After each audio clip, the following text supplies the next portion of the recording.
Ce qui a transformé ma vie et celle de mes clients commence ici. Miracle pour chacun et pour vous, c'est à vous de me dire. Voici l'histoire, la toute première de Welbidou. Colline et la reconnaissance. Le ciel ce jour-là s'était vêtu de gris, un de ces gris d'hiver où la lumière semble hésiter entre se cacher et revenir. La brume montait depuis la colline de sève, caressant les vitres de l'institut comme une respiration. L'air sentait la cire tiède, la lavande et cette note sucrée du caramel chaud que je faisais fondre pour les épilations. Colline entra emmitouflée dans un manteau bleu marine, le visage doux mais fatigué.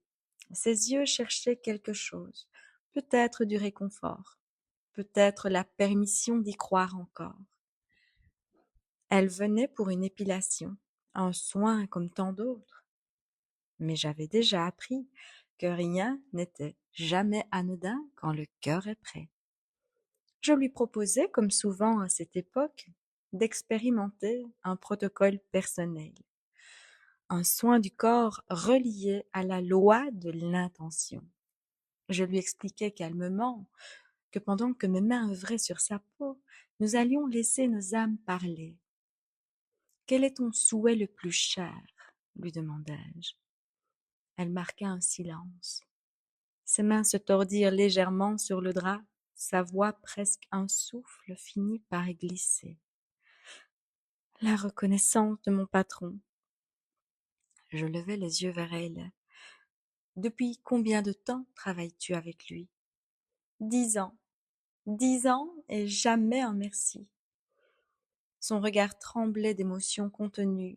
Ce n'était pas seulement une histoire de patron. C'était une histoire d'amour de soi blessé. Je sentis la vibration dans la pièce changer.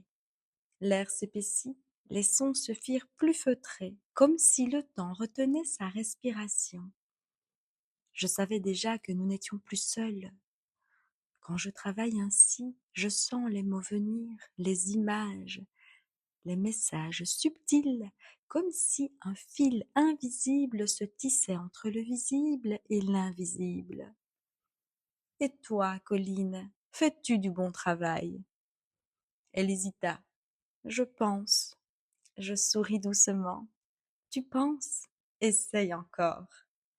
Oui, enfin, je crois. Essaye encore, Colline. Oui, peut-être. Le mot peut-être vibra dans la pièce comme une corde mal tendue. Je savais que la clé était là, dans ce peut-être qui l'empêchait d'être vu. Alors je lui dis calmement, si tu ne peux pas te reconnaître toi-même, Colline, comment veux-tu que la vie t'envoie la reconnaissance? Ses yeux s'embuèrent. Alors je lui demandai de répéter à voix haute, lentement comme une prière. Je fais du bon travail. À toi, Colline. Je fais du bon travail? Encore. Je fais du bon travail. Plus affirmé. Je fais du bon travail. Au troisième énoncé, sa voix trembla puis se stabilisa. Quelque chose venait de s'aligner. Je lui expliquai que les mots devaient résonner juste, qu'ils ne sont pas que du son, mais de la lumière, et que la lumière ne ment pas. Alors, nous avons commencé à créer ensemble le scénario du miracle.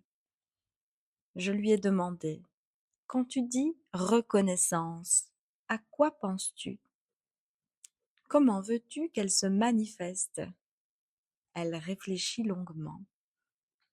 Je lui proposai des images, un bouquet de fleurs, une prime, un discours devant ses collègues, une lettre, un regard, une main posée sur l'épaule. Elle finit par dire dans un souffle presque enfantin, un simple SMS, juste un message qui dirait merci pour ton travail. Je la regardais un peu étonnée. Un SMS, tu es sûre? Simplement? Pas un cadeau, pas une prime? Elle sourit faiblement. Non, juste un mot, un merci. Cela changerait tout. Je compris alors. Elle n'attendait pas une récompense. Elle attendait d'être vue. Je lui fis répéter son souhait à voix haute en y mettant la douceur d'une prière. Je souhaite recevoir un message de reconnaissance aujourd'hui, si possible, qui me dira merci pour ton bon travail. Puis ensemble, nous envoyâmes ce souhait, pas par Internet, pas par téléphone, mais par ce réseau invisible qui relie les cœurs, la télépathie par le cœur. Je lui expliquai. La télépathie du cœur fonctionne comme nos téléphones portables. On ouvre la connexion, on envoie le message et l'âme du destinataire reçoit la vibration. Elle répondra à son heure quand elle sera prête. Le soin se termina. La lumière de la pièce était dorée, presque suspendue. Colline se rhabilla lentement. Elle n'avait pas assez d'argent sur elle. Je vais au banc contact, je reviens tout de suite. Quelques minutes passèrent. Je rangeais mon pot de caramel tiède, j'aérais la pièce. Dehors, le vent soufflait portant l'odeur de la pluie et du bois mouillé. La sonnerie de la porte retentit. Colline se tenait sur le pas de la porte, le visage bouleversé, son téléphone Nokia bleu tremblant dans la main. Elle pleurait, les lèvres tremblantes. « Regarde, regarde !»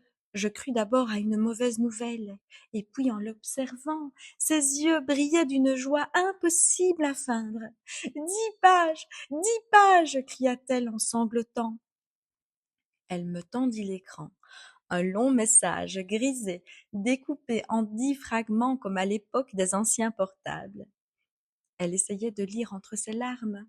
« Merci, ma chère Colline, pour ton travail durant toutes ces années. Ton travail précis, précieux et important pour l'équipe. » Je ne comprenais plus grand-chose. J'observais cet instant, figé sur le seuil. Le vent entrait, frais et léger, soulevant les rideaux. Tout semblait suspendu. Même le temps, à cet instant, s'était arrêté. Je la regardais, tremblante, incapable de parler. « Comment as-tu fait ?» Ce n'est pas moi.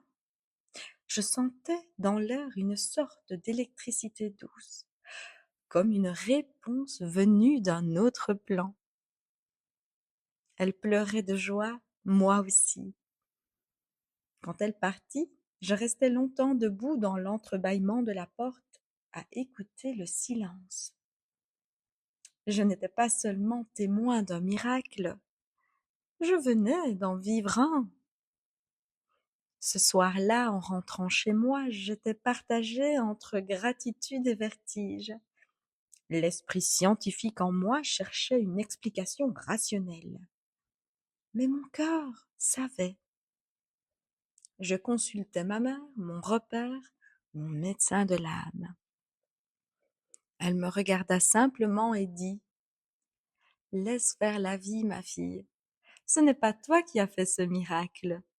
Tu as simplement ouvert la porte. » Et c'est là que j'ai compris que quand le corps devient souffle, et c'est là que j'ai compris le verbe, l'importance des énoncés, des mots.